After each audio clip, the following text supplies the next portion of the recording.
You are listening to Nerd Best Friends, a podcast that covers the nerdy conversations you're already having, or wish you could. It's the nerdiest thing you'll do this week.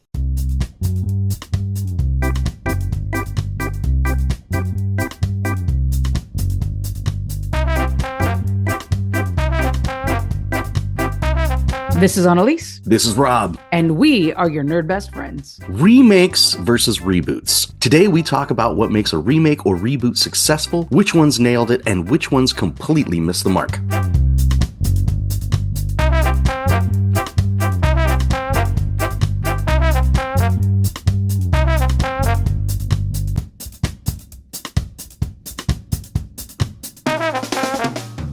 This is your Nerd Best Friends official call to action. Grab your devices, hit that subscribe button, give us a rating, and share this episode with your fellow geeks. Let's grow our nerd community together. Every click helps us reach more of you out there. So what are you waiting for? Join the nerd movement.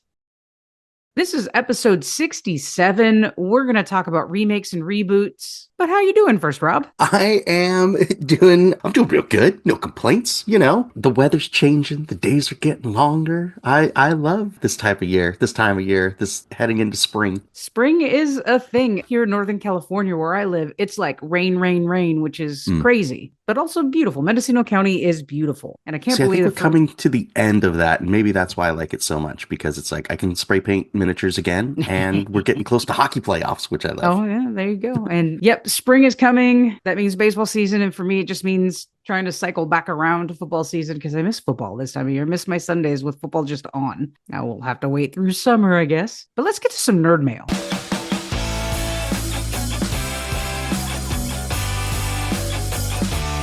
Nerd mail. So our last episode was about the 30s, and I will tell you what, our Threads account went off talking about 30 years ago. I love it. The most common comment, by the way, was there's no way 1995 was 30 years ago. You're lying to our faces, which we got a lot of those comments. And you're right. It does not feel like 30 years ago. See, I'm okay with that because I think it's just kind of been in our faces all the time. Like, I know the 90s were 30 years ago because everybody's talking about how, like, oh, this from the 90s is coming back. This from the 90s is popular again. It's that 30-year cycle. What's wild is when you tell me, like, 2012 was over 10 years ago. I'm like, what? It's only 2015. It's only 2016. What are you talking about? Like, that's what gets me, is that the 2010s were now so long ago. You're not wrong there. Or the fact that, like, the high school kids, their dress-up days now are like dressed like the 2000s, and I'm like, that was just yeah, right. They weren't alive in the 2000s. It's all what they can see on their screens. It's crazy. I think all of it just boggles my mind. I saw a meme or something the other day that said 1980 to 2025 is as far as 1935 was to 1980. Yeah. And like doing those comparisons is wild in my head. I also don't like when people refer to things from like the late 1900s. That's weird. I think it's great. Oh, you were born in the late 1900s? Oh, yes, I was. Yes, I was. Probably closer to the mid 1900s. No, actually, we are closer to the mid 1900s. No, right, I think we're past 75. We're right in between. So, we're three quarters of the way. We found a friend on Threads. They're called the 30s Podcast. Their whole podcast is about 30 years ago. So check them out, listeners. We had a lot of the question we post out there is, what's your favorite thing from 1995? So we got a lot of really great comments. We had a lot of Mallrats, actually. A lot of people saying, you better have mentioned Mallrats. Johnny Mnemonic was one that we did. And that was Keanu Reeves, right? Yep. Sense and Sensibility. That's someone's favorite thing, not mine. Mortal Kombat, which we mentioned in the episode. Talked about Mortal Kombat a lot. Yep. And then we specifically mentioned Billy Madison because I think some people have, I think with Adam Sandler, it's either hot or cold. And I think it depends on when you were introduced to Adam Sandler. Because I notice a lot of millennials are like, ugh, his comedy didn't land with them. But what comedy was he doing when millennials were younger? Those were the years of like Jack and Jill. Like the date movies, right? Or no? I would say, yeah. I mean, yes, you have 50 First Dates was a very popular movie. So that was romantic comedy and Spanglish and those, like, that was that kind of era. Punch Drunk Love, where he was doing some real like drama roles. Yeah. And then really bad comedy. Right. You fall into I imagine some people really like, what's the one with the friends that we went and saw? And we were both mad at it. Oh, shoot. And all his comedian friends. Oh no. Why can't there's a part 1 and a part 2. There sure is. It's not best friends. Old guys? No. Old guys. That's a whole genre of movie, old guys. Yeah, that's true. What is the name of this stupid movie? Oh man, it would be less fun. Okay, here, let me tell you what I did that was funny. I was going to try to look at it real quick on IMDb, but of course I didn't search for Adam Sandler Friends movies. I searched for Billy Madison Friend movie, and it's like, Billy Madison's friend is Frank. You can tell by his t-shirt. Like, listeners, that Frank comment is pretty we can't even finish that. So it's pretty stupid. Consistent in our friendship. And while Rob's looking up the name of that movie that I'm trying to reference, Grown Ups. Thank you. Yeah, you were close with Old Guys. Grown Ups 1, Grown Ups 2. They're not great movies, right? Like some of the movies that he produced as millennials were getting older are not good. I think also as the younger generations come forward, they find things problematic that were allowed to be jokes in the 90s, right? There's a lot in Billy Madison, Happy Gilmore that would not be put in a movie right now, which will be interesting when Happy Gilmore 2 comes out. We're talking about remakes and reboots today. Like there's one like, did we need this? Did we need this reboot? Did we need to see Happy Gilmore 29 years later? It remains to be seen, but people have a hot or cold with Adam Sandler, but I asked what they quoted a lot, and it's all the good Billy Madison quotes. Stop looking at me, Swan. That's where I jumped in, is when people were just throwing Billy Madison quotes back at each other. And I just jumped on that. It's like, why would someone take 35 sack lunches? And I forgot about that part. It's so silly. Simple, like Chris Farley's role in it is comedy gold. My friends and I gravitate more towards Grandma's Boy, which is Nick Swartzen. It's a really cult comedy movie that's actually very funny. Anytime anyone asks me what day is it, I have a hard time not saying October. It's just a random part. It's so like in the film. Yeah, every line for that movie is kind of memorable in some dumb way because it's just so absurd. And it was great. It was great to see all those responses. So find us on Blue Sky, Threads, where we're having these conversations after our episodes, and join in on the fun. It makes for good nerd mail. So thanks, nerds. Our mailbag today was all about Billy Madison quotes and things from 1995. You could spend your time doing worse things. Oh man, it was making me laugh for days. Yep. It was making me laugh, that thread, and people putting in gifs of different scenes and stuff. So I'm glad it's not just us that quote that movie endlessly. Awesome. And I feel I don't know if I've told this story on the podcast, but it's one of my favorite moments with you and Maria was when I think before you were married, before you had Andrew, and you were living in the condo, and I was over at some point, and Maria was saying something from the kitchen. She was in the kitchen, she's chopping something up, she's making something to eat. I don't remember. We were watching NASCAR or race or something. Probably, yeah. And she said something to me like, you should da. And I yelled back, don't tell me my business, devil woman. And I hear her stop chopping, like her knife hits the chopping block, and she comes around the corner of the kitchen waving her knife and goes, where is that from? And my eyes got all big. I'm like, from a movie. Haven't you ever seen Billy Madison? She goes, Robert says that to me all the time. And now you said it. And like, we just both died laughing that day. It was one of my favorite moments ever. Oh boy. Fun times. Anyways, it is time for Talk Nerdy to Me. Hey, have you messed around with NotebookLM? No, tell me more. I was going to save this for my nerdiest thing, but this is a platform that is powered by Google. This is on your internet. NotebookLM. It hooks up with your Google account, and it is really amazing. So it's an AI tool that gathers information from numbers of different sources that you plug into it. You can throw in websites, documents, audio files if you want, and it like synthesizes all of this stuff. So I'll give an example of some of the stuff that I was messing around with recently. I've got a couple mailing lists that I'm on for nerd stuff. Some podcasts that I follow or whatever, they'll do newsletters because there's always like nerdy releases and all that kind of stuff. So like, major spoilers will have their like, oh, here's our articles for this week and like some links. I like the EN World website is all about tabletop games and Dungeons and Dragons and stuff. And they send out a weekly, newsletter with just a bunch of links of articles and stuff like that. So it's like, okay, cool. Like, let's see what's going on in the nerd world. So I have those newsletters open in my email. I don't even click the links. I just hit copy, paste, like 10 links into NotebookLM. Once I do that, it immediately takes all that stuff, reads it or watches it, because it could be YouTube videos, it could be whatever. It analyzes all that stuff and puts together like a summary of all of it, right? Like that. Now I can do much more with that as well. So for instance, if this was something that I wanted to, oh, it looks like it's a lot of like upcoming releases and publications, I can hit the timeline button and it will make a timeline of the events, both past and future. I can do like, let's say it wasn't nerdy stuff, right? Let's say it was something that I was doing for, oh, here's another fun one that I did. Okay. This was a while ago, before the Super Bowl, and like, oh, the Super Bowl's coming. What's going to happen? I want to place my like little parlay bets and all this stuff. So I just Googled Super Bowl betting, Super Bowl prop bets, all this kind of stuff. And it gave me a bunch of sources because I'm using ChatGPT as my browser now. Like I don't use Google anymore or whatever because I'm sick of seeing sponsored content. I just use. What does that mean? Does that mean you just, instead of searring in Google, you just search in ChatGPT? Yes. So ChatGPT can be your internet browser now. That's crazy. Okay. It's awesome because you know how like when you were using Google, it started doing like little Gemini summaries of stuff at the top and they're all terrible, but then you'd still get sponsored content right under that. And then you'd still, it was like, I have to scroll down, even further now. ChatGPT just does it like, it's so much better. Anyway, so it's like, oh, prop bets, Super Bowl bets, all this stuff. And so it came up with a bunch of, because it gives you like, oh, this is what they are and blah, blah, blah, blah, blah. Here's my sources. You hit sources, copied all those things in there. You can hit study guide. And so it takes all that stuff and it gives you like, and this is just where I was messing with it, but like you could imagine it would be great for like students and things if you're trying to learn. Sure. But it gives me like a 10 question quiz with an answer key. It gives me example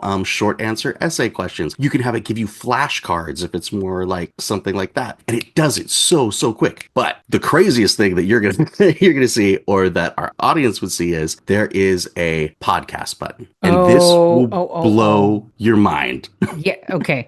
So I didn't remember the name of the website, but I have used this function. Oh, you have? Okay. I have. Yes. Very, very short story. WASC is the Western Accreditation of Schools and Colleges, and schools have to go get a review and then they get, a year's chunk of accreditation. And the last time my school had it, it was a 6-year with a mid-year review. This year was our mid-year review. So I had to learn and read the gigantic final WASC study from 2021 at my school. It's a lot of goop. And actually WASC changed their model. You don't have 200-page reviews anymore. They've slimmed those to like 60 to 80 pages. And then the mid-cycle reviews that were like 50 to 60 pages, 8 pages. They've taken a lot of the goop out, but I have to read this goop, and I have been since I was hired, a little bit at a time. I just decided to take that PDF and plug it into, I didn't know it was, I don't remember the website, NotebookLM, something like, I think you sent me a link or someone sent me a link, and I just clicked on the link and plugged it in and downloaded the podcast. But it created a 6-minute podcast with 2 hosts talking about the data that was in there. And it was really helpful because I just listened to it. And I'm like, oh, and I like took notes on what pages I wanted to look at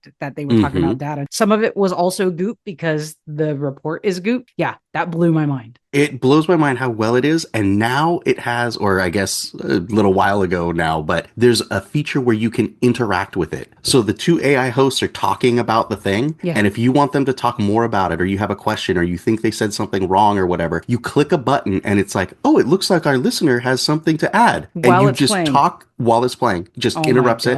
And you're like, hey, could you repeat those numbers again? I didn't pick them up. Oh, sure. The population of people playing Dungeons and Dragons is 85 million over 13 countries. Like, it's crazy. Or like it goes on to another topic, but you're like, wait a minute, like with your work thing, like it might have talked about something that you actually needed to know more about, right? Yeah. Because it's only giving you like a 6-minute podcast or whatever. So you might say like, oh, wait, hold on. I need to know more about that topic, whatever it was. And it'll just and start talking differently again. I mean, I guess it's been great, Rob. Nerd Best Friends has been so fun, but I guess we don't need to make episodes. I'm just kidding. Nah, come on. There's the unpredictability of human podcasts. It's always going to be like the NotebookLM podcast never makes me laugh, right? Sure. It doesn't have any kind of funny human unexpected moments or people saying things like, well, I don't have to answer that question, Rob, because I have a story. the podcast part aside, I mean, the first couple of things you were talking about, like creating a synthesis of something or analysis of something, ChatGPT does that too. So what makes NotebookLM different? Is it just a different tool of doing the same thing that ChatGPT? I think what makes it different is the idea that it can take multiple sources all at the same time. With ChatGPT, I find like it'll only focus on one thing, or it'll read something and then try to be smart and like make stuff up in that vein. It's really about the synthesis and the number of different things that you can do with it. It's also a Google product. So if you're like on a paid Google subscription with like your work or your small business or whatever, then it's all internal and linked and paid for. Like it can access your documents and your drives and your, Exactly. So that part of it, and also because like YouTube is also a Google thing, like it just really seamlessly puts multiple things. Like I was talking about with like the nerd thing I was doing, I was like, all right, here's 2 YouTube videos, 3 articles, and a PDF from my drive, and it puts it all together. And I think it's just one of those things where it's like really convenient because it's all right there on the same page, right? I only have to do that once, and then I could go back and be like, oh, I need a study guide for this. Oh, I need a whatever. It's just another tool, but the podcast thing it's wild. Now, it's the future. I downloaded mine so I could have it on my phone and just go open it while I got my earbuds in, I'm walking around doing other things. So I did not play it off of the website. It sounds like I couldn't download it and get that interaction. I'd have to be listening to it off the browser in order to interrupt it and have it update. I think so. As of right now, I actually checked a little while ago and they don't have an app interface for it yet. Right. So yeah, it's going to be on your computer. But as I've gone back to school and stuff, it's pretty cool to be like, oh, look, this week I have 4 gigantic academic articles I have to read. Well, here you go. NotebookLM. I'll just listen to this podcast on my way to work, and you can give me a briefing doc and a study guide, and I'm good to go. All right. Well, check it out, nerds. That would be the nerdiest thing you did this week. So I get why you're possibly saving that. It's been pretty nerdy. Now I'm gonna have to think of something else by the end of the episode. Send in your deep thoughts, nerd questions, or talk nerdy to me subjects that you'd like us to cover by sliding into our DMs, or send those topics in an email to podcast@nerdbestfriends.com. I would love to hear how people are using NotebookLM in their nerdy worlds. For real. On to the topic, Rob. It's something that we talk about constantly, and for better or for worse, here we are. It's remakes versus reboots. All right, so you have strong feelings about this. I think we both have strong feelings about this. Listen, I'm the most relaxed, easygoing. Go back and listen to Rob's old man. What was that name? What was that name of that movie? Old Guys, Best Friends? Grown-ups? Grown-ups. Listen to Rob's grown-up rants about these things as the seasons have progressed. I think we both do. And I think it depends on what we're talking about. If you put the word remake or reboot into Google or some other search drive, you're going to get some convoluted definitions, right? Did you have that? There's a lot of overlap and confusion of what is a remake and what is a reboot, but you've got a definition for us. Well, I figured if we started with how you and I have been talking about it, and then this wasn't, I actually just typed in remake versus reboot. This is what came up in Google. So, and it's along the lines of how we define them. So we're defining a remake as a straight retelling of a story for the purpose of updating it for a contemporary audience or making it accessible to a different culture or region. So we're talking about something that has already been established and is being retold in a new way, which then ignores the fact that the initial ones existed. It is a flat out redo. So you would see this with like, say, source material, right? So there's a book, like there's a Stephen King book, and then it becomes a movie. That's a remake of the original material in another way. Or there was a movie from 50 years ago, they ignore that and just say like, well, you know what? That's a cool story. Or it even goes, for instance, let's take It, right? Yeah. It was a book and then it was remade into a movie. And then that movie was remade again as a different movie. A couple of times, actually. So you have the 1980s, early 80s version with Tim Curry as a TV miniseries. And then there was a 2-movie remake more recently with Skarsgård playing Pennywise the Clown and using modern CGI to tell a story. They also, in that remake, put the kids in the 80s instead of in the 50s. So they've totally retold the story. But most importantly, it's the same story. It's the same story from that original source material. They're just presenting it again. Correct. So, and there could be some redefinitions of things. We'll have some examples of redefinitions of things as modern times change, but it is not like it's the kids from the first movie now, all grown or up, or it's their kids. Right. It's so we're not keeping it straight. It's correct. just a new presentation of this property. Okay, but then a reboot. A reboot now is a course correction done or restarting a franchise, a reset that has the original story, film, characters. It is I'll call this a continuum. So when we talk about this, will probably come up in the episode again, but we just did our Ghostbusters episode a few episodes ago. We talked about the Paul Rudd, the Afterlife, and the Frozen Empire. That's a reboot. Because the original canon still exists. And now it's years later with the granddaughter, one of the original Ghostbusters, and they come in as their characters at the end of the film, so on and so forth. That's a reboot. We're rebooting the franchise, but the original franchise or the original film still exists. Right. And Ghostbusters had kind of two reboots. They tried to reboot it with the 2016 movie. They had a remake and a reboot. Because remember, the 2016 with the all-female cast didn't have the canon of the original Ghostbusters. They were their own retelling, and they were starting to sound a secondary franchise. Right. They were a remake that didn't succeed, and then you have the reboot with the original canon. And I think if we keep using that original canon idea, those characters still exist, and they are continuing on the storyline as a reboot. So that's kind of what we're working with, remakes versus reboots. And then we get the overarching I already have a mistake on my list. I'm realizing. That's okay. We can correct them as we go along. But then we have the overarching question of it all is, should they even be happening? And I think we have good examples of both. So what if we talked about remakes first? Okay. So remakes, meaning, hey, there's this story. There's this franchise. We're presenting it again. Ignore everything else. Like, don't worry about it. All new. Just here it is again.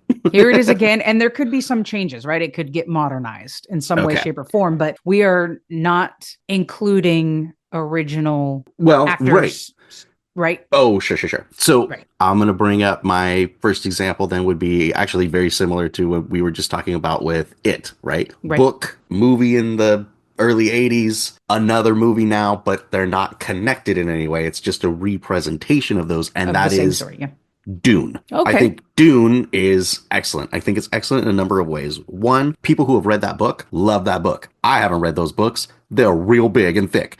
But there was a movie and people were like, oh yeah, that was a pretty good movie. And they did a good job of like bringing the characters to life and like, telling a very abridged version of that story. Then they remade it again recently with Timothée Chalamet, and it's... Timothée Chalamet. That's right.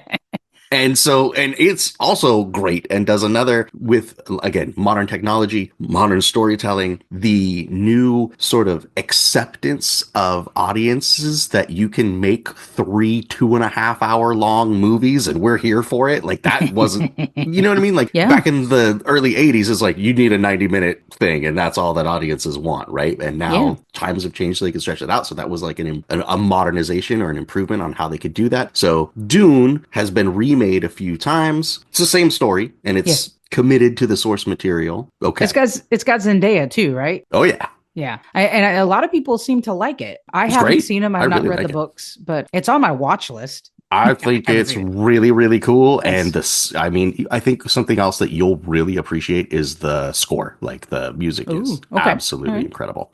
All right. I went as a good example of a remake is the Ocean's 11. Now, the more modern turned it into a franchise. You have Ocean's 12, Ocean's 13, and then you had the Ocean's 8, which is supposed to be his sister, an all-female cast. Ocean's 11 originally was, I think it's a black and white film with like the Rat Pack, right? It's Frank Sinatra and those guys playing criminals and going to do a crime. Yeah, and I think this classic heist movie. It is. And I mean, I imagine it's one of the films that helped define the trope of heist movies and big ensemble heist movies that you have to have the 5-man band, right? That going back to Andrew's definition, Ocean's 11 was remade in the 2000s. I mean, is this movie already like 20 years old? I imagine maybe pretty close. Oh yeah. But that's one of those things like probably 2004 or whatever. Really that old? Like, oh yeah, that's new. That's the new one, right? It is the newer one, but it's not that new. But George Clooney, Brad Pitt, and a really great great ensemble of characters that they take that 5-man band and actually expand it out to 11 people. And it's got all the tropes of people that you can imagine. And it's really good. This is a movie that I have seen many, many times, especially when it's on syndication. I really enjoy it's a little bit like Shawshank Redemption when they do the big reveal at the end.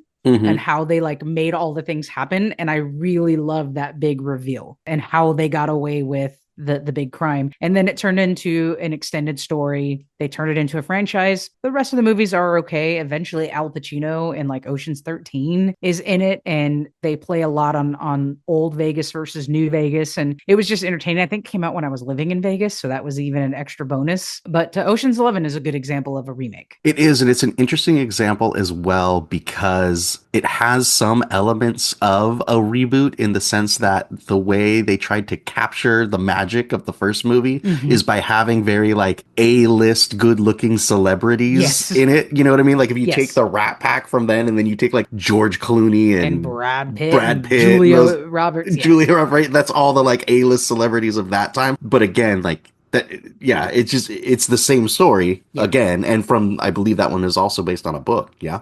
Yes. Yeah. Oh, and Matt Damon. We keep forgetting Matt Damon and not James Caan, but Scott Caan, his son. Like, just you're right. Just a big A-list group of good-looking actors. There's kind of a meta there. Yes, definitely. And they did a good job of modernizing it, right? Because they're not going to do a heist in the 2000s that same way they would have in the 60s. So it's all modern technology and stuff like that. And that is also really cool to see, even though some of the technology is fake. Just seeing, honestly, how they use that's sometimes a good way to do that because it helps your movie not age, right? If it were like actual, real world accurate security systems and stuff in these things, here we are 20 years later, we'd be like, oh, that old movie, that's so lame. You'd never get away with that now. But instead, it's all lasers and eye scanners and all kinds of weird stuff. Speaking of meta, that movie also has Brad Pitt's character early in the movie teaching poker in a back room of a bar to some young A-list celebrities like James Franco and the dude from that 70s show. And there's just a table of A-list young actors. Like, they do a really good job with this remake. Okay. Now, I also notice on the list, and I think you have the stronger feelings about it, so we're just going to throw it right back to you with horror movies. Yeah, I just,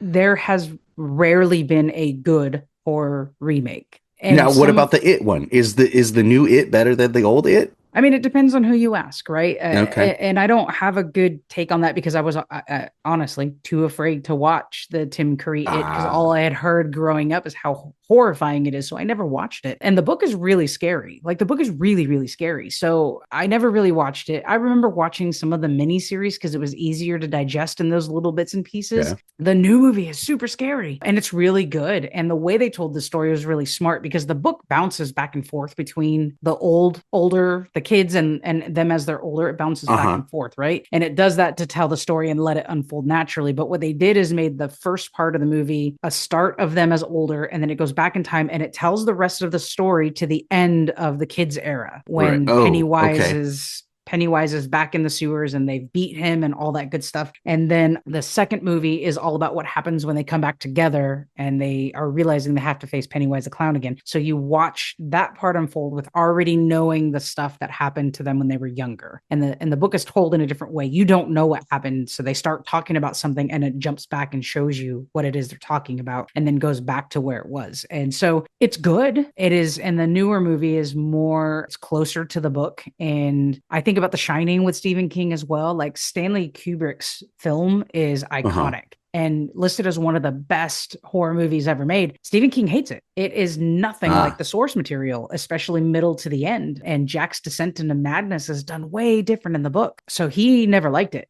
There was a mini series of The Shining that was supposed to be just like the book, and it was not successful. And I can't remember. I don't think there was another movie, but like, I don't think it has told its story so close to the book, the source material, right? There's a book came out called Dr. Sleep, which is the little boy, Jack Torrance.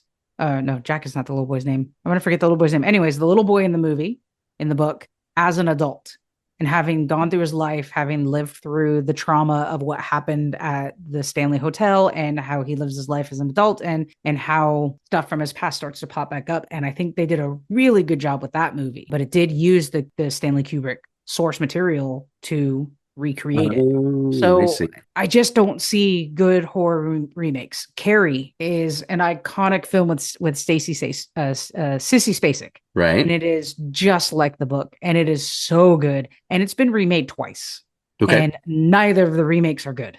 They're awful. Why? They tried to modernize it, especially in the 90s after before Scream came out and horror was getting kind of funky. We talked about that in the 30s. Uh-huh. They remade it with a modern twist, and it didn't hit that balance of who Carrie is. They made it from the beginning that she was this psycho person. And they've like Sissy Spacek really embodied this poor girl who grew up with this religious fanaticism with her mother, and also discovering puberty, and also discovering she's got these things and they're happening to her, and she's figuring it out, and she doesn't want to use it for bad, but is pushed to the point that it flips.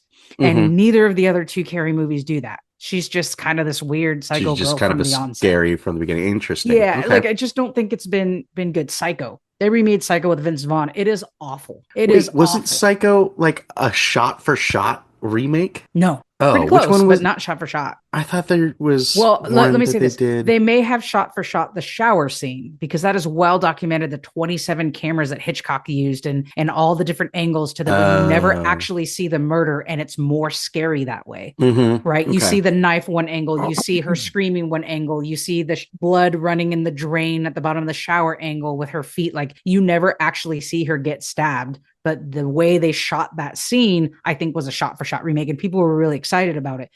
Man, Anthony Perkins nails this character that is also based off of a book. But Vince Vaughn was goofy. Not good remakes. I haven't. Oh, I'm going to rant about this one too. Okay, go pop off. Charlie and the Chocolate Factory versus Willy Wonka and the Chocolate Factory. Now here's my problem with it. So making sure that I got the names right. Willy Wonka and the Chocolate Factory is the old movie. Okay. Very famous. Gene Wilder. Right. And Charlie and the Chocolate Factory is what the book is named. I might have this backwards. It's what the book is named. Charlie and the Chocolate Factory is what the book is named, and that's the Johnny Depp one. That's the Johnny Depp. Okay, so you can't get better than Gene Wilder, right? Johnny Depp, to me, I'm gonna use this word. He looked like a pet to me. It was not well done at all on his behalf, which is surprising because he's a good actor. But it wasn't well done. Yeah, there were really weird choices with the Oompa Loompas in that movie. Like, it's real bad. Like, I would say that Charlie and the Chocolate Factory, the Johnny Depp one from 2005, is a terrible movie. Yes. I'm however, worse off for watching it. Yes, and it did stick to the source material a lot more. And some of that was because CGI was available. And what happens to the kids is described in the book, and they see them walking out of the factory now as a giant blueberry, now stretched out super thin. And so like the real consequences are shown by the kids. But the only shining thing about that film is the kid who plays Charlie. And he is a phenomenal actor. And I always forget his name, but he played a young psycho character in a TV series called Bates Motel. He was really good as the Anthony Perkins character as a teenager. He also played in Freddie Highmore. Yeah, I would never remember his name.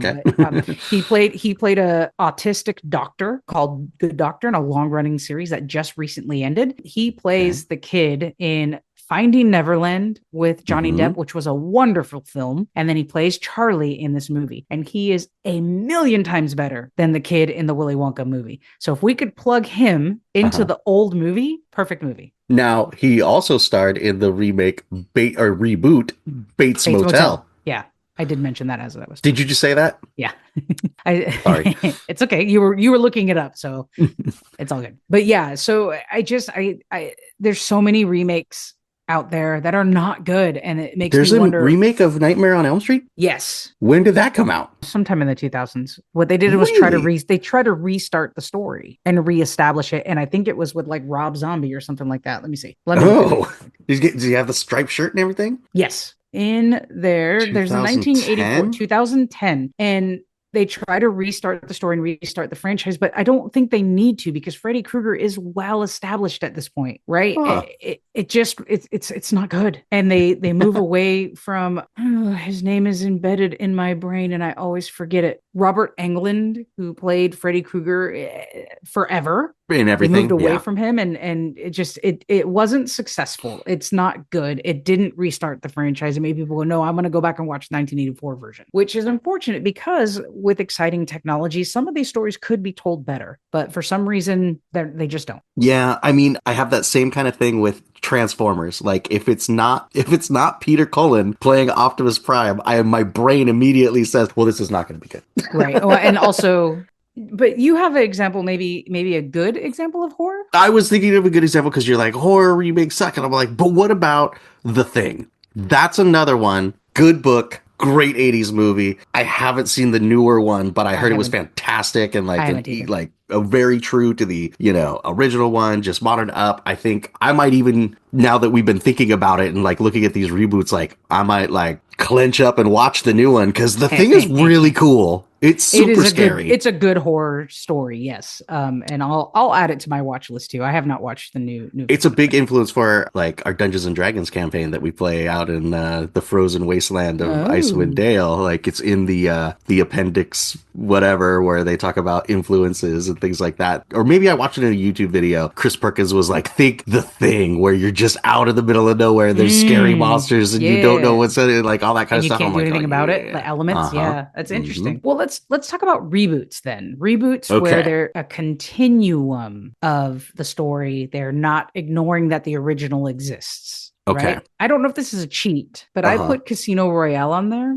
because James Bond is they created that character so there could be a continuum. When you watch a new James Bond, it's acknowledging that all the other James Bonds came before him and he's the newest agent called 007. Okay. Right? I don't really know how James Bond works in that sense. Is it kind of like Doctor Who? A little bit, yeah. And I'm going to say maybe I'm misspeaking a little bit because I really didn't like James Bond movies before Daniel Craig played him. So I don't know if it's the same character, but my understanding is there's always a character named Q. The leader is always called M and he's always 007. So in my mind, this is a continuum where the next person is going to be Agent 007. After he's gone. And I really like Daniel Craig in this role. It's the first James Bond movies I could stomach. They were really good. So for me, that's a reboot because 007 will continue to exist. Okay, so then did I make a mistake on my first choice? Because my first choice, the coolest reboot that I know of is when they took the cheesy 1985 Universal Studios show Battlestar Galactica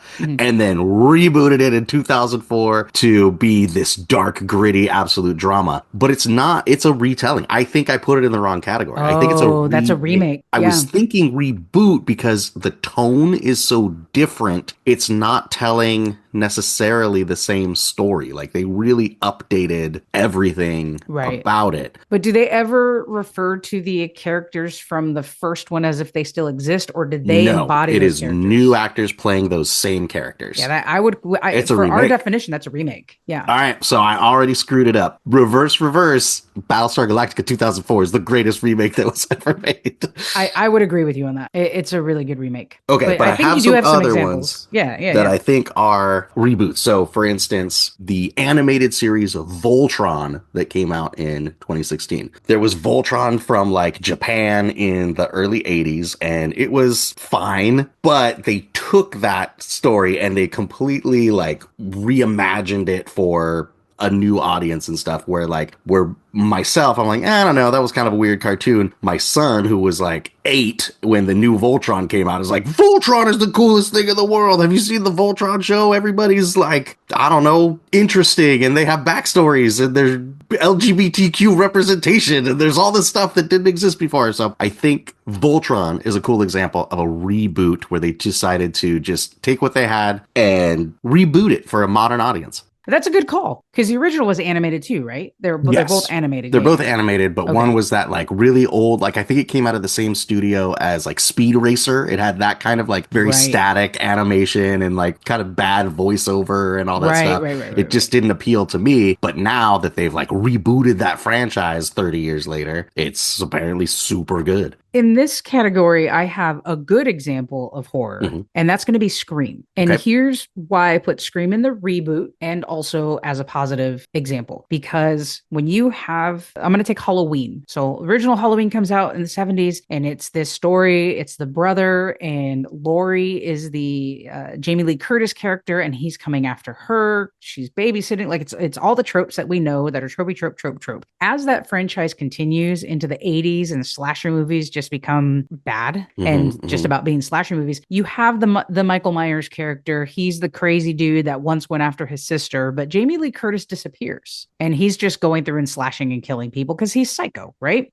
At some point in the 90s, they bring Jamie Lee Curtis's character back. And if you ignore those movies in the middle, you now have this sequel. It was called H2O, so it was 20 years later. She's there. She thinks she's safe, and here comes her psychopath brother again coming after her. And then she comes back again another like 10 or 15 years later. I think they actually called it the final Michael Myers story, in which there's a final couple of movies where they face off. That's a reboot over time, even though there's movies in the franchise in between. So what Scream does, on the onset in 96, when Scream came out, it is a horror movie that is putting a lampshade and making fun of the tropes in old horror slasher movies. And but not in a comedic way. A little bit in a comedic way. Okay.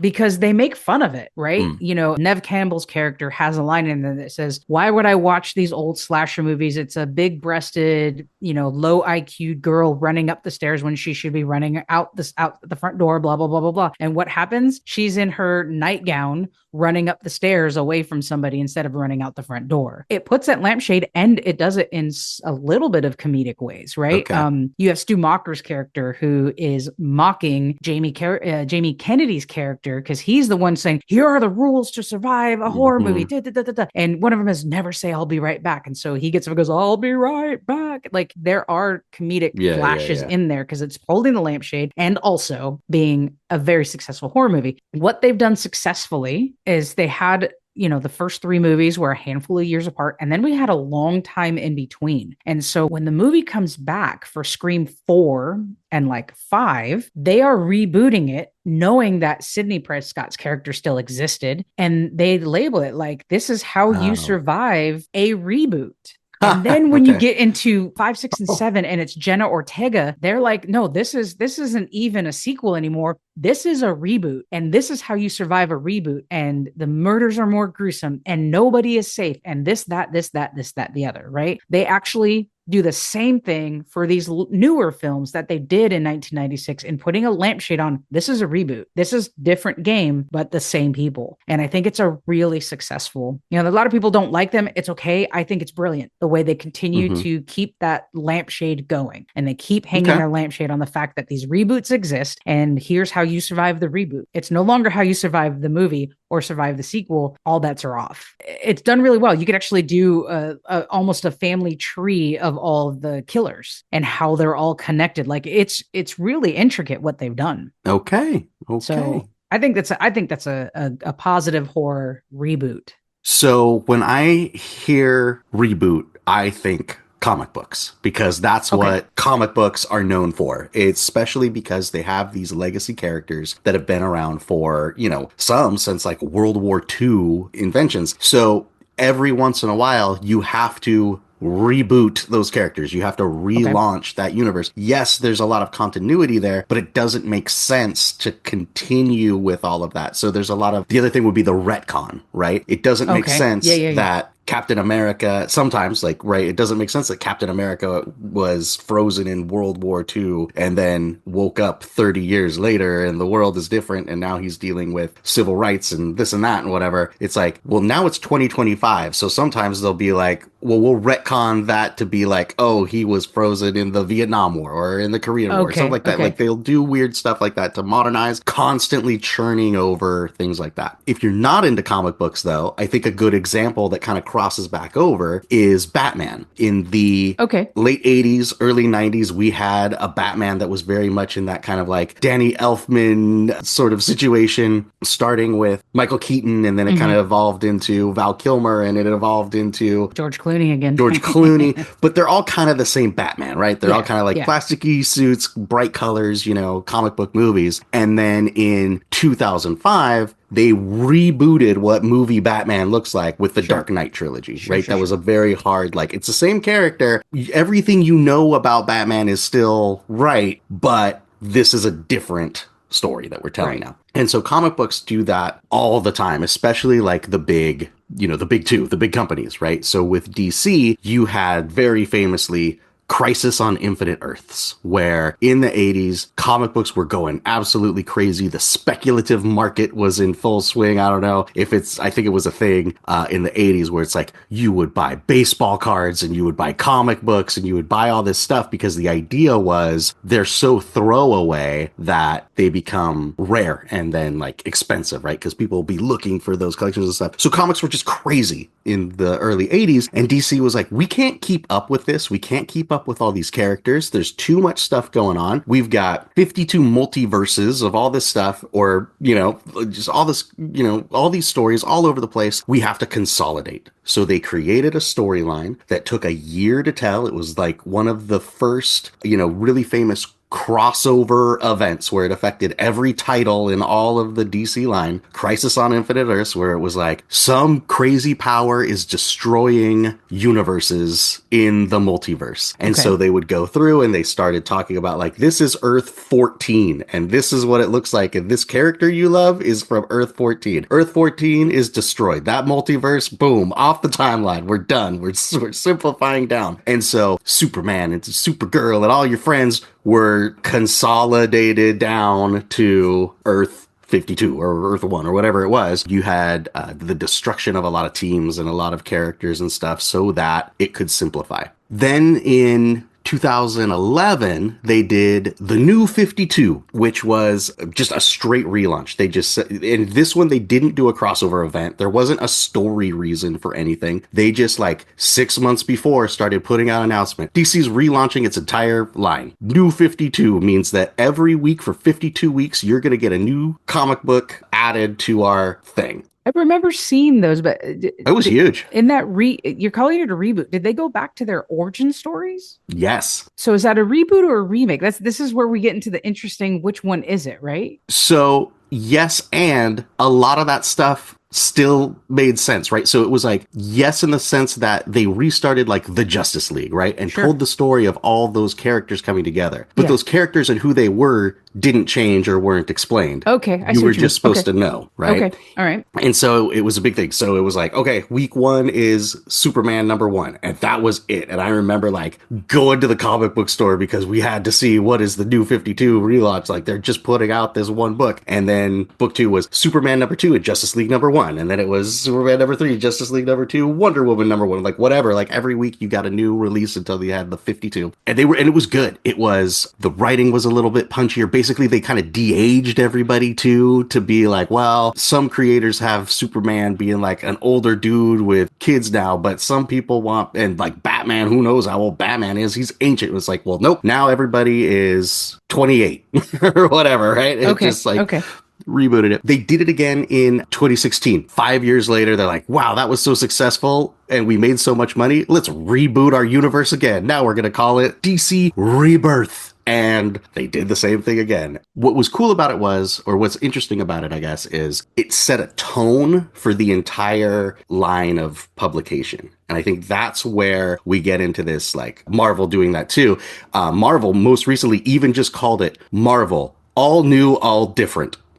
Like we're rebooting our entire universe, where it's like, you know, New 52, it was always like, well, everybody's kind of the same age now and there's a lot more lines on the costumes. That was basically like the in a nutshell, right? And then DC Rebirth in 2016, oh, what's the rebirth? Now everybody smiles. You look at the comic book covers and like everybody's smiling. It's a happier DC universe. Same thing with Marvel. In 2000, they did The Ultimates, which was this dark, gritty reboot of these characters. And it would be like, that's the one where like they cast in art, what's his face, Samuel L. Jackson as Nick Fury. Oh, yeah, right? yeah. Because Okay, Nick Fury yes. was always like a white dude with an eye patch, but in this one, he was a black dude with an eye patch, and they literally drew it as if it were him, and then got him for the movie and stuff. So there was a big influence there as far as that more like real, like we're not using laser guns, where there's actual machine guns and like real, you know what I mean? Like a little bit more down to earth. And then there was Marvel Now, which introduced,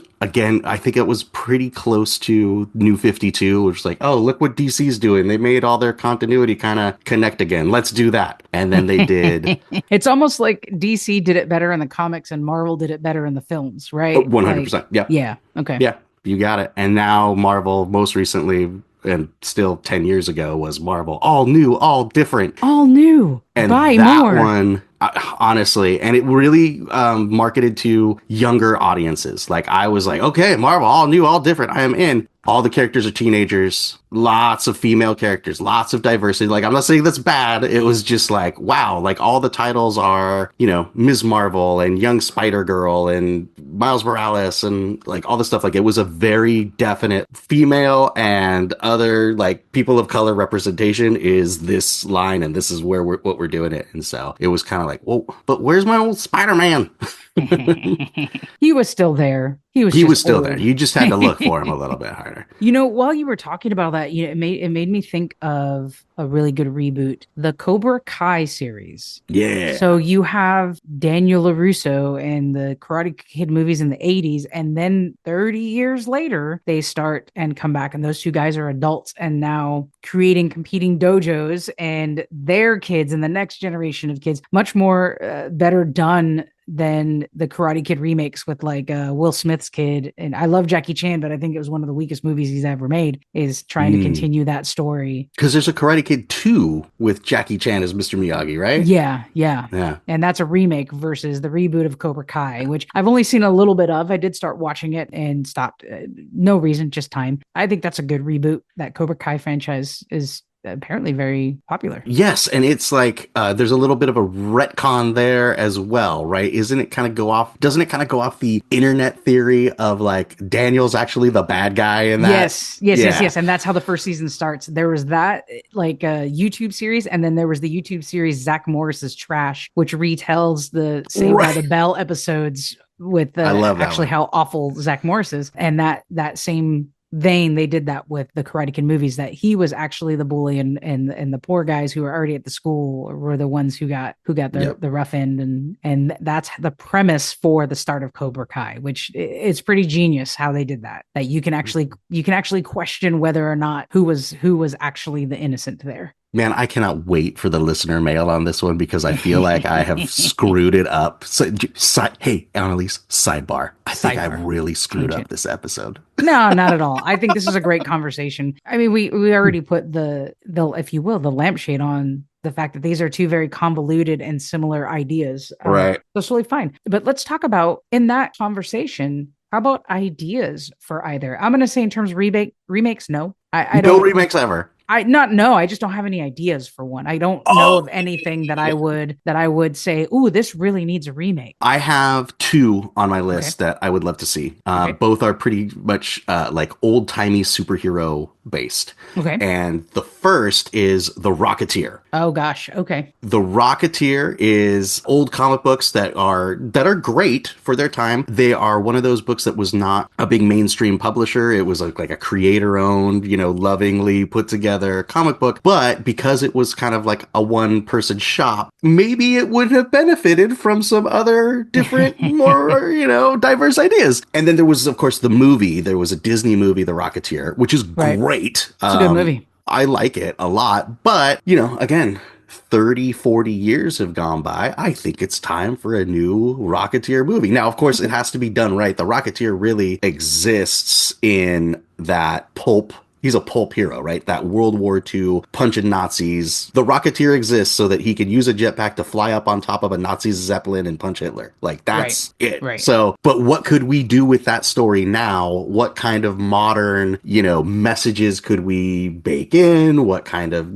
different things could we do with the female character of Betty that's not just like, oh yeah, this like cheesecake, but like, what does a strong, independent woman in 1942 look like through today's eyes, and could we make that a cool character and stuff? So the Rocketeer. The other one that I have is also a pulp hero, and this is one that I think there's been some attempts but have never quite hit, is The Shadow. I don't think I'm familiar with this one. The Shadow was a radio show way back in the day, and a long time ago. My dad, so it's so old that my dad remembered it when he was a kid. Wow. Sort of. So we had like a binder of cassette tapes of recordings of the old radio show The Shadow in like the 80s. So it was probably, gosh, I don't know. I have to look up what year it was. But so The Shadow was again one of these like pulp heroes. I think an amazing parallel that's modern right now is The Mask of the Red Panda, which is an audio show that I absolutely love. But I wonder if The Shadow should be a podcast.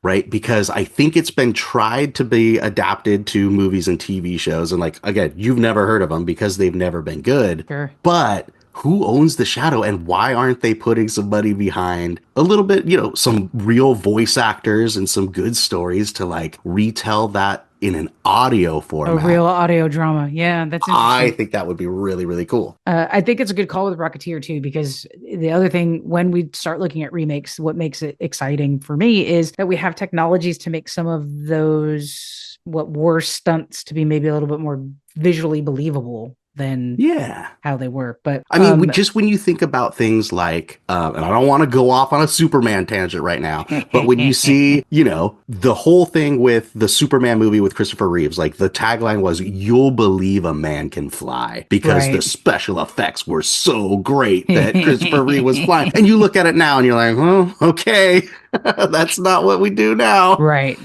It also makes all those superhero features of Superman a lot more visually believable too. Mm-hmm. CGI just helps in so many ways. I don't have any ideas for remakes, but I will say reboot. And I think I've kind of turned a corner on this as I've thought about it. Now that Sarah Michelle Gellar has basically said there's a maybe or a question mark about whether or not she'd play Buffy again. You had gifted me a series of comics over time that was Buffy in modern times. So they made her a teenager again. And put her in modern high school with cell phones, because that's actually one of my favorite questions, right? One of my favorite questions always is, how would this scene have worked if she just had a cell phone to say, don't go to the library, it's a trap? Right? Instead of slow motion running and not getting there in time. Well, it's such a big thing. Like, the world has changed so much since the invention of the cell phones that like you'll see like it's just built into a lot of movies of like there has to be a scene of the phone left on the dresser buzzing, or there has to be someone say like, oh, we must be out in the middle of nowhere, no bars, and put their phone back in their pocket. Like, or someone's on their phone and on the screen you're seeing the text bubbles as part of that's the story, right? Like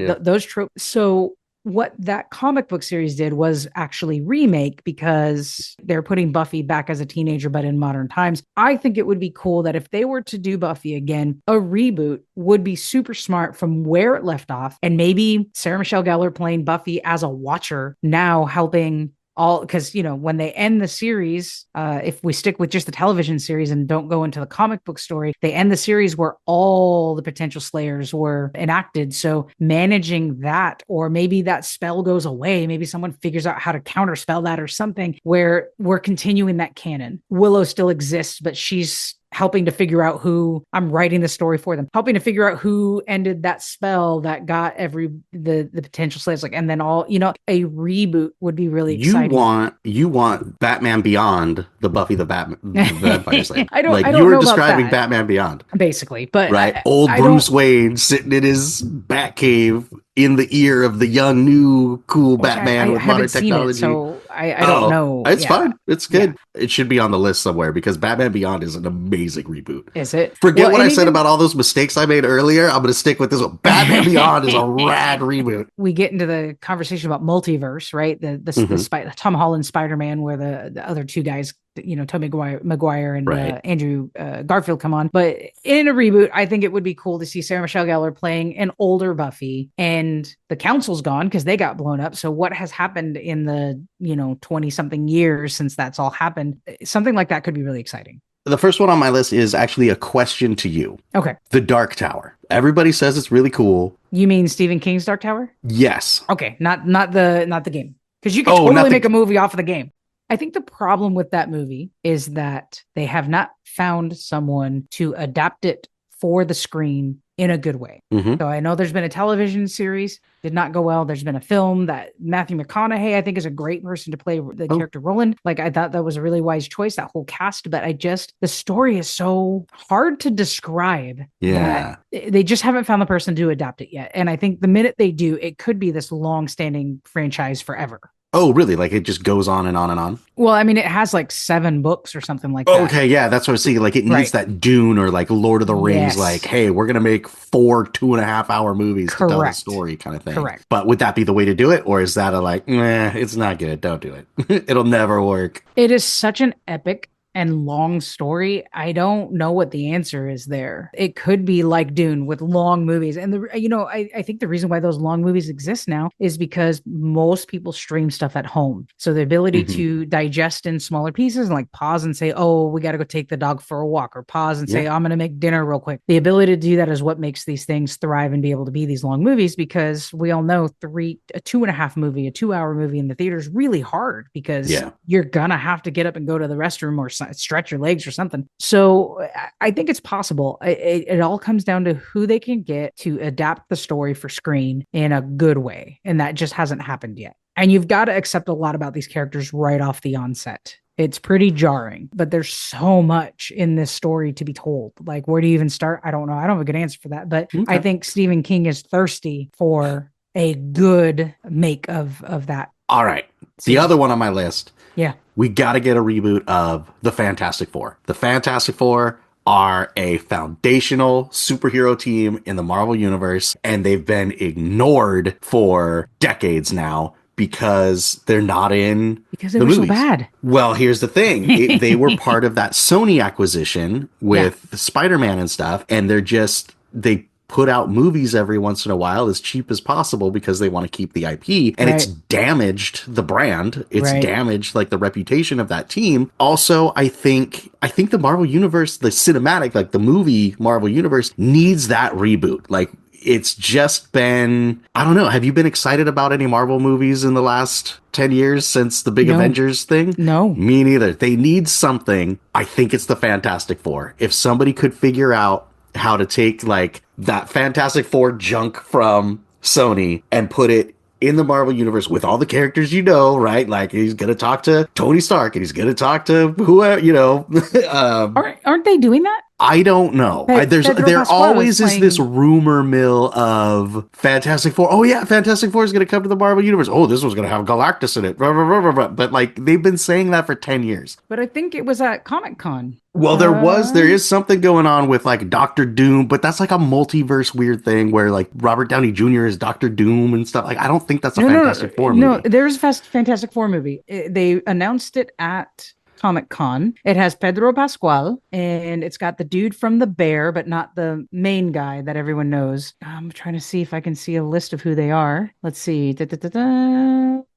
A concept reel for the inaugural Fantastic Four installment in the Marvel Cinematic Universe was unveiled. The director's Max Schachman, giving fans a taste of the space age aesthetic that will be incorporated into the superhero feature. A title was also revealed: The Fantastic Four: First Steps. But I'm looking for the list of the 4 actors. Here we go. Pedro Pascal is going to play Mr. Fantastic. Vanessa Kirby will play the Invisible Woman. Joseph Quinn, who was from Stranger Things, he played Eddie in Stranger Things. Johnny Storm, or the Human Torch. And then Ebon Moss-Bachrach is going to play the Thing. So they are doing a reboot with some very A-list actors in the Marvel Cinematic Universe. So you are on the right track. You are thinking the same as the MCU. I guess that just like leaked into my brain during last summer when they did Comic-Con, and I was just like, well, this is a great idea. I actually didn't have it.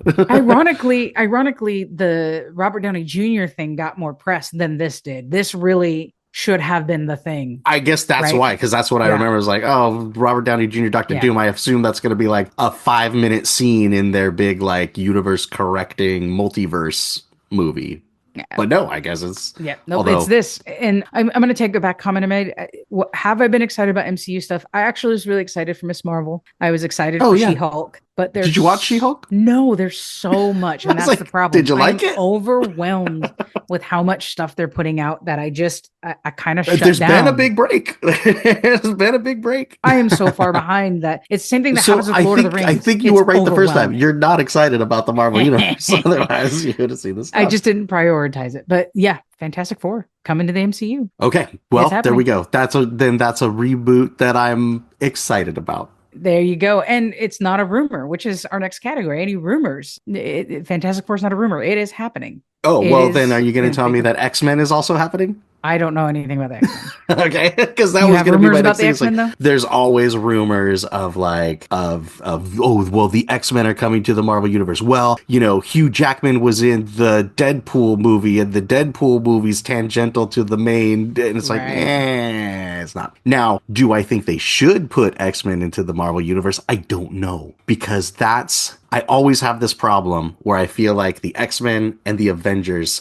can't go together. It's like, unless it's a video game and they're battling each other, which already exists. Sure, because that's just silly pants. But like, if you want to tell a good X-Men story, you have to have the world be against the X-Men. They have to be doing heroic things in a world that shuns them. That's the whole deal. But why would you shun mutant superheroes if over here everybody loves superheroes because the Avengers are all cool and popular? Like, it doesn't jive. So if you did that, you'd have to change the X-Men oeuvre tremendously. And I don't know that that's what anybody needs or wants. Right. That's a good point. Do I want better X-Men movies? Yes. Do I want them side by side with the MCU? No, I don't. I think that's weird too. Captain Marvel and all her friends? No, it doesn't make sense. Well, what I have under rumors is I don't think it's a rumor because it's been announced, but I haven't really heard anything. So it's like these days it's hard to tell what's real and what's not when you start scrolling through social media. The rumor that I've heard is that they are going to remake Stephen King's Christine, which I am excited for. It will be a remake versus a reboot because they're not going to act like, as far as I know, they're not going to act like the original existed. They're going to start the story over again with the same characters. But what's exciting about it again is the technology. What they had to do to make that look believable in the early 1980 when that movie came out is wild, right? They had to basically damage a car bits at a time and then run it backwards to make it look like it's regenerating itself. Right. And, the murder scenes of the car mowing down people was really cheesy because how do you do CGI is going to answer that question and make it much more bloody, horrifying, scary like the book is. So I'm excited for that remake and I'm good with that. Again, it just, as long as they get someone to write a good script and not try to remake it so that everything becomes modern. The story exists. It's a good story. Make the modern touches, but don't go so far out there that in Carrie, she's killing people with CDs flying through the air. Like, come on. That's not a thing. It's dumb. Let's not do that. Yeah. So I'm excited for that. I don't know why. I don't know if you saw this weird smile creeping across my face when you were talking about Christine and CGI and car accidents, because that's terrible. Do you remember the movie Meet Joe Black? Yes. Is that the devil one? Yeah, it's something or He's Death, right? And it's a Brad. Oh, that's right. He's Death. Yeah. It's a Brad Pitt movie, and the scene in the beginning is he's on this date and it's going well, and these two people are obviously really like each other, and they leave the restaurant and they're kind of walking in different directions down the sidewalk, and they're look back over their shoulder at each other, and they smile and look back over their shoulder, and the scene is Brad Pitt walks into the street, looks over his shoulder at this woman, just gets absolutely taken out by a bus. I remember that. And it's supposed to be tragic, right? It's this guy is feeling great, everything's going well for him, and he just gets obliterated by a bus. But the way the timing of it is you have to laugh. It's so funny when it happens, because it's just the timing of it, the way they did it. It's you're shocked, it's a jump scare, but then it's what? That's kind of what Christine is too. You're they have a guy running and he's looking back and running away, and the dust is flying up and the headlights are on him. And then all of a sudden there's a a bad body dummy on the bottom under the car going over it. Like it just wasn't capable of being good murder scenes like it's described in the movie, like or in the book. The book is very graphic and very scary. Is it as good as Hey Wayne? No, I'm sure this made you laugh if you remember the scene in Romy and Michelle's where she's standing there watching in her dream sequence. She's standing there watching Romy drive away, and then she gets hit by the limo and she flies 20 feet in the air, and then she's rolling across the whole limo. Yes. That's supposed to make you laugh too. It's good stuff. What were we talking about? Oh yeah, Christine. and meet Joe Black. So let's go to what we always go to.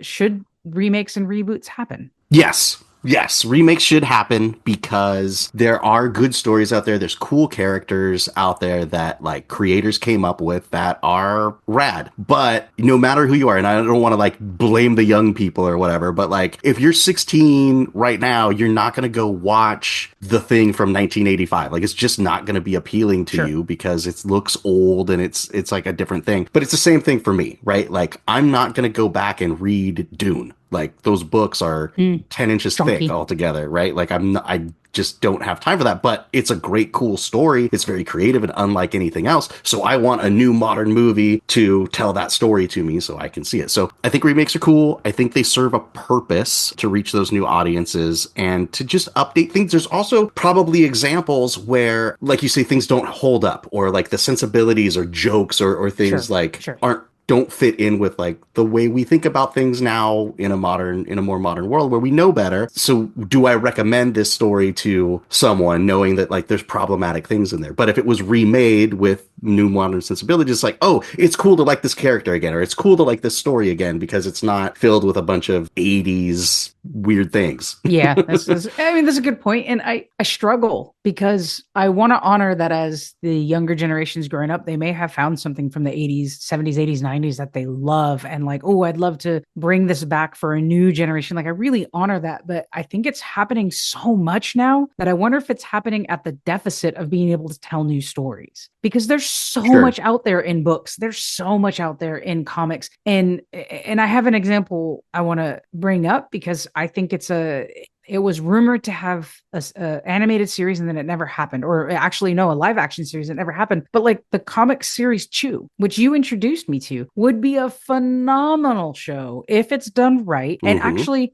to tell you how realistic it is, the whole premise of Chew is that there's a bird flu going on and you can't eat chicken or eggs. That's right. Right. And so he's an officer trying to basically catch criminals who have speakeasies that are serving chicken and eggs and killing people. Like that's the whole premise of the whole thing. And granted, it's got all of his interpersonal stuff going on. It's got an arc of a bunch of different characters and other things going on. But at the premise of it, there's this bird flu happening, and the FDA has said no chicken, no eggs, but people still want their chicken. They want their chicken nuggets, so people have speakeasies. Like that would be a great story to retell, but it's not what a good call. That would hit so hard right now if it was done like really good, like a gritty procedural. Oh my gosh. Right. And it fits a lot of boxes because in the comic book world, he's the first like protagonist Asian American character, and they deal with it in the comic book and stuff.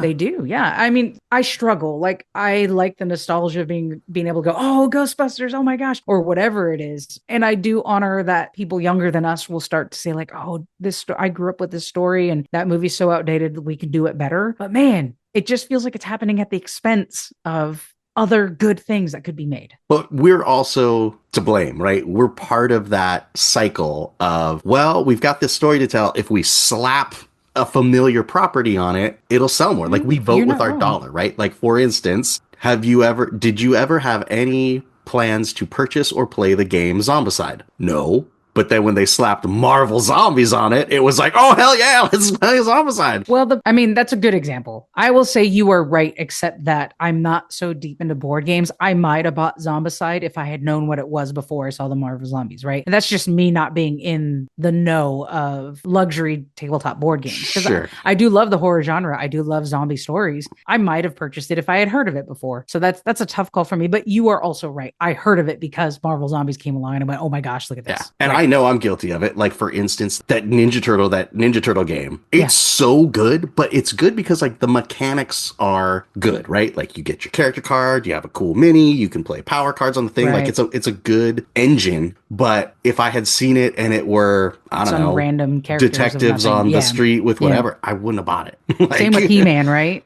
Masters of the Universe, probably you not have purchased, but yeah, I don't know that one. I guess it would be the same thing. It's very Masters of the Universe. Like, it's so not, they created the game. It's not a hat on a hat. Okay. It's like this is a pretty He-Man game. Well, you know, Final Girl is that, right? Oh, is how they do it. It's something about hostage. I can't remember the name of it, but it's very same mechanics. It's hostage or hostage negotiation. I mean, there's a smaller version of it that Van Ryder Games made, and then they slapped on the trope of the final girl and expanded it, which I have more to say about when we get to nerdiest things. But I learned that it's the same mechanics, same game, but that? Different universe, and that's what caught my attention to that as well. And now here we are. So. Yeah, I think a lot of games are like that. Like I said, like that Ninja Turtle game, there's 4 different versions of it. Right. With that same mechanic. Yeah. But then sometimes there's just things that are cool and unique. I'm interested to hear what our listeners think. Remakes, reboots. Yes, yay, nay, good ones, bad ones. Are we off the mark with any of these? Do you disagree about remakes? Maybe there's some Dune haters out there, or Timothée Chalamet haters out there. Right, those purists. Yeah, that's the idea of the purist, right? Like, how could you reboot, or how could you... Like, I'm less of a fan of reboots. Like, when I see a lot of times... the universe? Yeah, when I see like, now it's like when there was that Indiana Jones movie that brought in Shia LaBeouf as Indiana Jones' son, and he's going to be the new Indiana like, that sucks. You didn't like it at all. I didn't like it at all. But what if it had been written better? Because that's what it comes down to sometimes, right? I think so, because then like Into the Spider-Verse is kind of that. It is my favorite movie of all time. It's really good. So I think that's it. Like something in my brain makes me worry whenever I see those reboots and things like that. Like maybe I'm more prone to give a remake a try than I am, we're dragging these folks out again, right? I think I'm opposite. I'm more excited for extending the canon of a universe of something I love versus redefining it. But time will tell. We'll see what the industry does. Well, there we go. And like you said, let's see what people have to say, these purists, and what we missed. Like, what are those really good remakes, or what's a reboot that like saved the franchise, or those kinds of things that's fun to think about.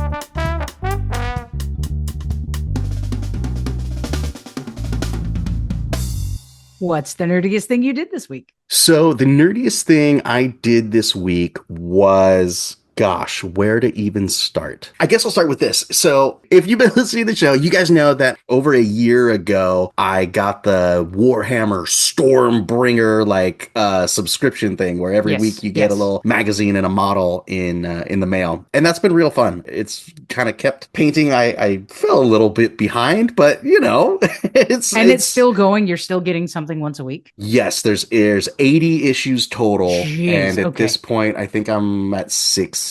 Wow. So we're almost done. Okay. We'll be done by, whatever.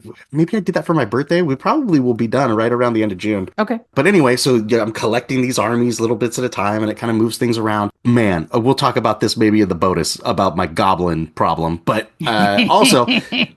When they came through, there's an army in there called the Sylvaneth, and it's this expansion of like the wood elves kind of thing, but it's like they rebooted it like really cool, where instead of just like elves who wear green cloaks that look just like the other elves that wear blue cloaks, whatever, like now they're like tree monster spirit ghosts popping out of branches and stuff like that. And those were the models that Maria painted. I was like, look at them, like, oh my God, these are so detailed. They're going to take me forever. And she's like, a good job there. She's like, those look really fun. Yes. I want to paint them. I'm like, okay, this one's all yours. We've gone through enough that she's painted up all of those Sylvaneth models and has like that chunk of army ready to go. It's 1,000-point Sylvaneth army. The other part of that, though, is I don't like Warhammer, the game. Like, it's too chunky. There's too many rules. It's all complicated. Yeah. They change it every 3 years because they want to sell new editions. Like, it's just too much. So what we do with those models is we play more miniature agnostic games, in particular one called one-page rules, which is very much like you use your Warhammer armies, but this one is actually playable and fun. You don't have to spend 6 hours staring at a rule book. So she's got this army ready. Me and my friend ChatGPT decided, okay, we're going to play a Sylvaneth army. I'm going to play my Age of Sigmar guys, and I want an 8-game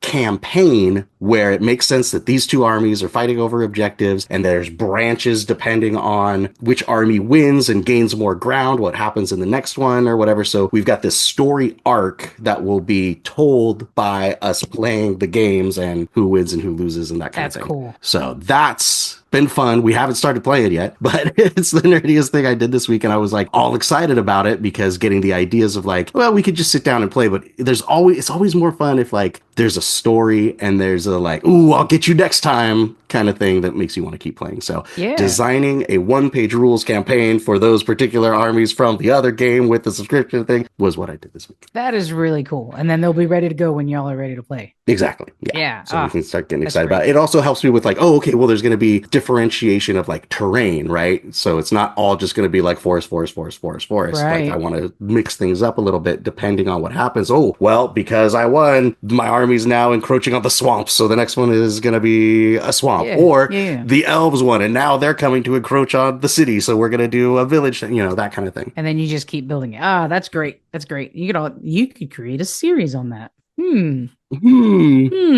Well, the nerdiest thing I did this week, as of the date of recording, about a week ago, Final Girl 3 arrived, as I had been talking about. And now I'm really overloaded on trying to catch up on painting because, wow, I haven't even opened the box yet. We're trying to schedule an unboxing Instagram live with intern Joan. She came back from our Girls Just Want a Trip, super sick, lost her voice. Yeah. So I don't know what I'm going to do because I really want to open that box and look through everything. I have to buy sleeves. Like, there's all kinds of things that has to happen. But man, Van Ryder Games and the creators of this game just did such a good job. And I talk about it all the time about how good of a job they did creating these ultimate boxes where all the little vignettes fit, all the pieces fit in the vignettes. You pull out one box and it's got all the minis for the final girl. You pull out one box and it's got a box of props and stuff. And as the props for the different areas and stuff, they have these mystery boxes, which the first two were little holders themed in horror movie genre that held dice so that you can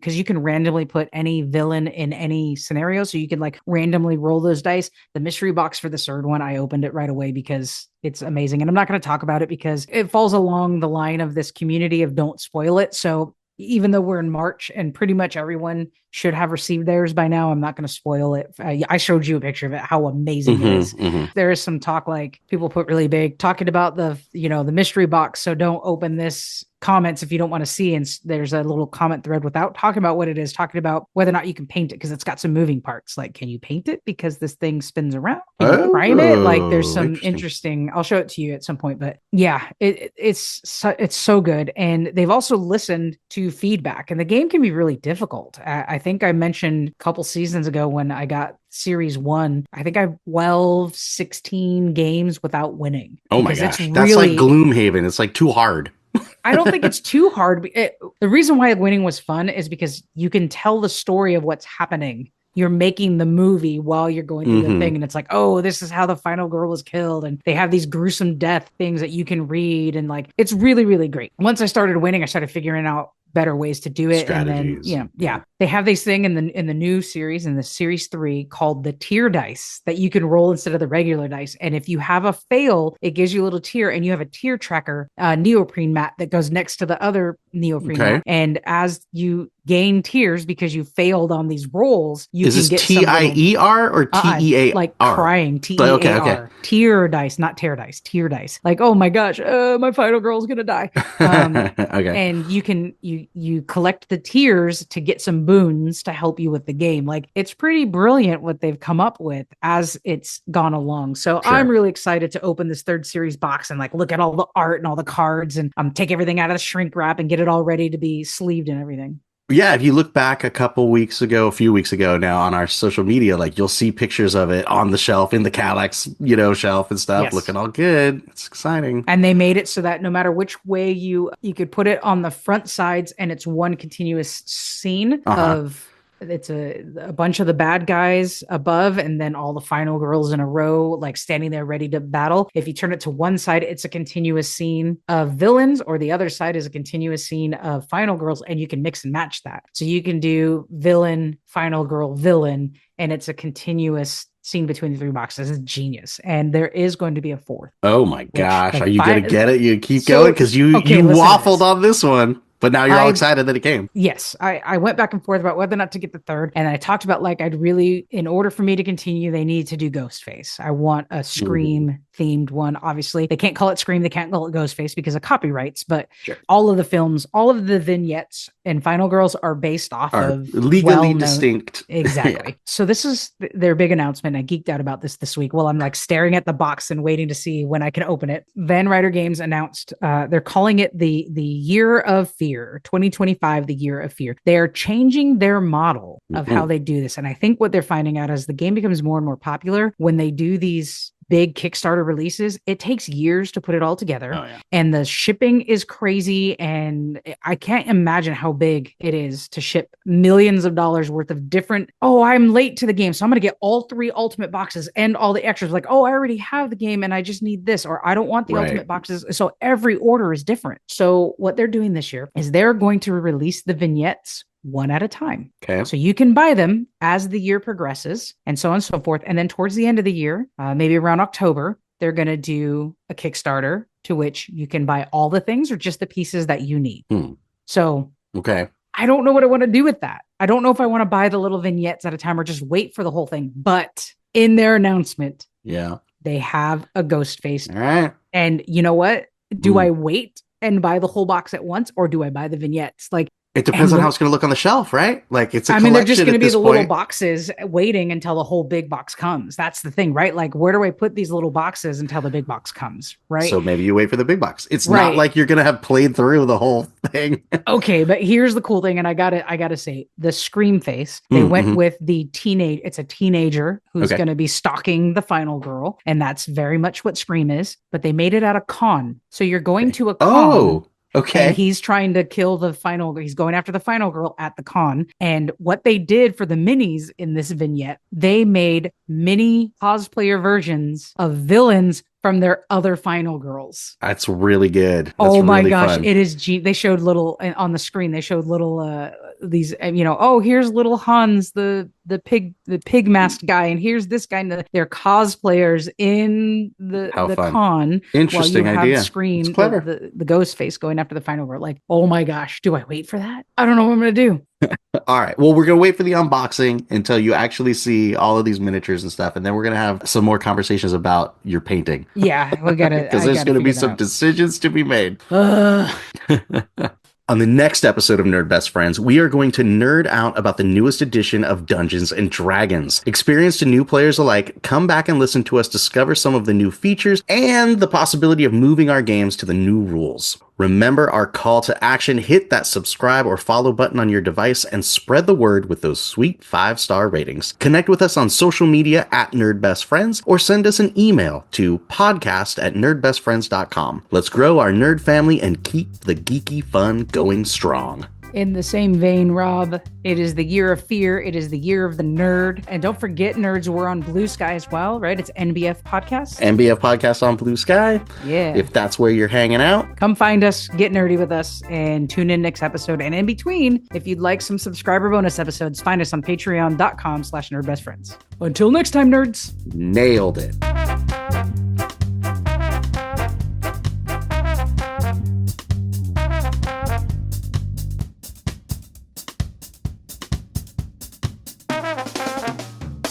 Well, we're going to save that for Talk Nerdy to Me. I thought this was Talk Nerdy to Me. No, we haven't done Nerd Mail yet. Oh, well, my life. R.I.P. Didn't he just recently pass away? Yes. No, wait. Is that the guy who did the He-Man voice? No. Oh, okay. Then never mind. I take my comment back. Take that part out. God, I'm gonna. We're gonna. We're gonna kill Frank Welker. I mean, Peter Cullen. And we're gonna pause right there because Annalise left the call. Her dog was barking. Her attitude was snarking. Sarah must have come home. Oh, now there's like, what would they do?